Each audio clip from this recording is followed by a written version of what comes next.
battles as worldwide rap battles. Sihlezi sisoshawa into eyodwa yokuthi sinenamba yama-battle rappers esiyaziyo vele ukuthi okay, these are the guys that we usually work with. And then when it comes to having to find new talent, kuhlezi kuzoba umqansa yabo.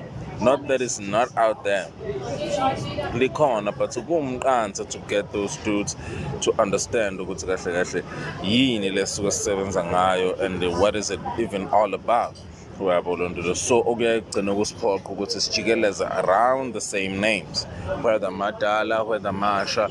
It just always depends ukuthi i-league iqale nini or how do they operate. For example, I wasn't that much into battle rap ngesikhathi se-Scrambles for Money, when Scrambles for Money was operating kakhulu in South Africa. I mean,